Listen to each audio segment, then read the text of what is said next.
Could you imagine walking to your own brother's funeral and having people yelling at you that he's in hell or that God loves a dead soldier? Well, the Westboro Baptist Church does this. They protest at funerals, any gay rights type of thing, or other stuff like that they do not agree with. People have to feel this pain all the time, so I say we can help them. I do understand that volunteers are very helpful. They will help a lot, but I say we use laws instead.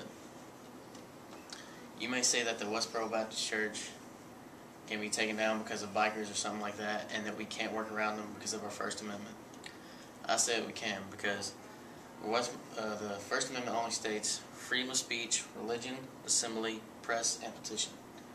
So we can let them keep their rights, but just work around it and tell them to move their assembly back at least a couple 100 feet or a few miles anyway. They won't receive any attention that they need, and we're not taking anything from them. Okay, you say we can fight the First Amendment, but how can we fight something that has been around and been the foundation for our country for hundreds of years? When we make a law, it not only is a possibility of it not working and them finding a way to get around the law, but it also allows them to get around the law. Using organizations to beat the Westboro Baptist Church is a whole lot easier and more direct than having to go through the long, complicated process of making a law, which in all effect could not be effective in the end.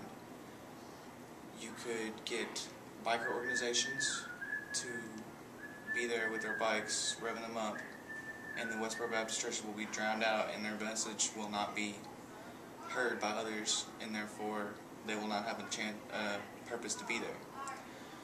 Or RVs, or either protesters. That way, everyone will at least know that the Westboro Baptist Church is not just there, but there's also people that care for the other people at the funeral and stuff like that. And as for the gays and the Jew organizations that they also protest at, the same thing could be done. Have protesters and biker organizations or any other type of organization there that can help drown out the Westboro Baptist Church. Cyberbullies, are they invincible? Is there any way to stop them? The answer is yes. The victims have to stand up for themselves. They have to quit being sad sacks and start to try to do something about these strategies, like Clementi and a couple other people who've died. So victims need to do whatever it takes to stop being victims. I mean, don't they see that they're just hurting themselves by letting people treat them like this? I know my opposition may say that they have no way to stop it themselves, but this isn't true.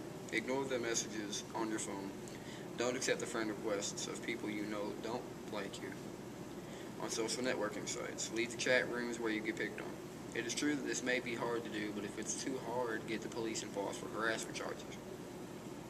If you don't know who it is bullying you, just don't block. Just block them. And it shouldn't matter anyway if you don't know. On to you. Okay. Cyberbullying is terrible because teens have their phones on them at all times now. So like it makes it easier for the bullies to be able to get their to attack their victims, and it makes the victims a way easier target. In 2006, a survey was taken by Fight Crime, Invest in Kids, and they found out that 30% of preteens and 45% of teens were bullied in school.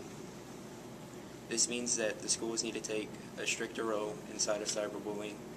Schools should have zero tolerance policy, which would mean that if a kid gets bullied at school, cyberbullied at school, then he would be able to go show the principals and everything, and the cyberbully would be expelled, and it would go on a school transcript. If the schools put in a zero tolerance policy, this would mean that cyberbullying would go down a whole lot, and it would help out the kids because it would keep them safer.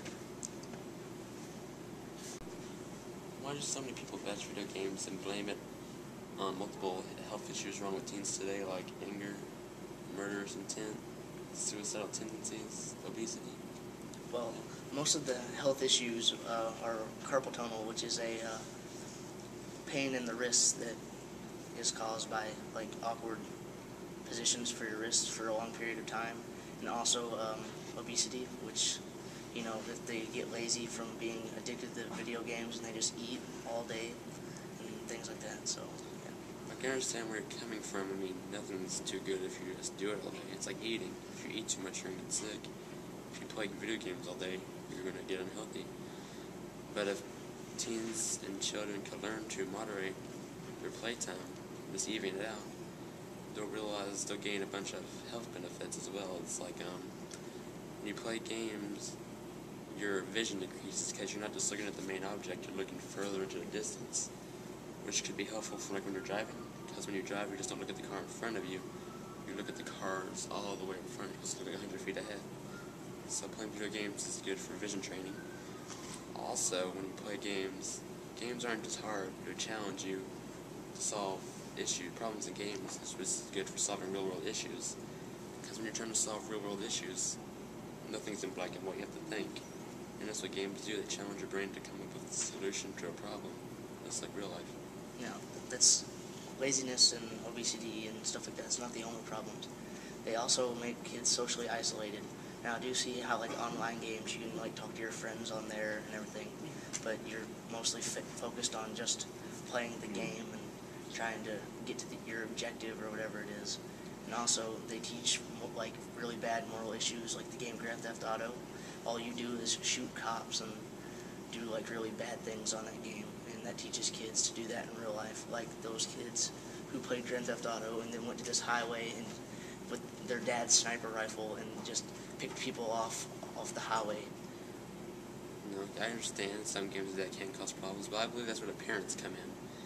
Because no child can walk into a store and demand to buy Grand Theft Auto. A parent or a guardian 18 or older has to be able to buy the game.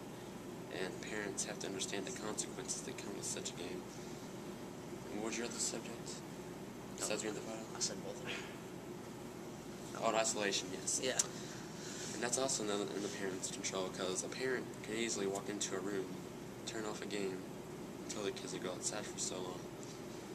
And during that time, they go to a friend's house, and maybe if they play games over there, they're still talking to their friends, but they're not being socially inactive.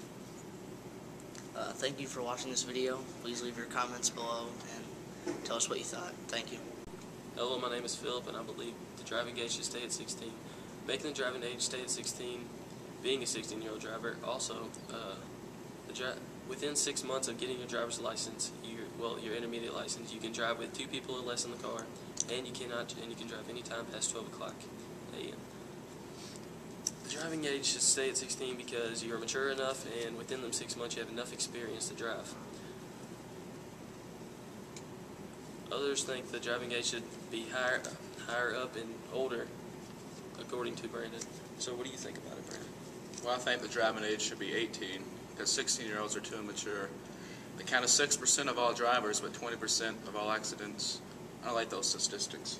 What do you think about this, Jerry? I believe the driving age should be lowered to 14 for a permit, because the facts would probably be the same at any age when you start driving, because driving is more of an experience rather than knowing how to do it, and you do that by experience. So if you had your permit for 2 years before you actually got a license or any further possibility of a permit, then you'd be a better driver by that time. And since the age to start working is at 16, you would know how to drive by the time you could actually work. And leave your comments and rates below. Hello, my name is Zach, and as the son of a father who smokes in a car quite often, I can tell you how harmful it can be. Secondhand smoke, when kids are exposed to secondhand smoke, it can be very harmful to them and have long-term effects on their health. It also distracts drivers because they'll be sitting there trying to get a cigarette and light it, and the next thing you know, they could just be hit by a car. Well, it also has a chance to reduce the amount of smokers in America, because if the person can't smoke in a car, then they might just stop smoking altogether. And I agree that we should not smoke in cars containing children so we can reduce their overall exposure to secondhand smoke. As a father and a smoker, I can say I'm always trying to avoid exposing my child to secondhand smoke. every year there are tens of thousands of children who are exposed to secondhand smoke, who are diagnosed with smoking-related illnesses such as heart disease and asthma. And also, this law only states that when a child is present, you should not smoke in a car, but as long as there aren't children present, you should be allowed to smoke in the car. And that's how we feel on this law. Feel free to leave a comment. Hello, my name is Steven, and as a student in high school, I believe that kids should be able to use their cell phones outside of class. I believe this because students is not distracting their teachers or classmates if they're using it outside of class. Plus, if they have an emergency call or text from a family member, then they should be able to go out in the hall and use it because they wouldn't be distracting their teachers or their classmates while class is going on. Jordan? Alright, well, if you use it in class, or outside of class, then that'll give the students, they'll give them more of a reason to try to use it in class, because then I'll just give them more of a conversation that they've had all day. And I think it should only be used during emergencies, because you can't control what happens outside of class, and if you really need to get a hold of someone, or someone needs to really get a hold of you because something's happened, then you should be able to pull your phone out. And I think the phone you should always keep it on vibrate so it doesn't disturb the class, like having a ringtone go off or anything like that. And having it out in the hallway, you could always walk into someone and that would just cause problems. And fair to all, wrestling rules.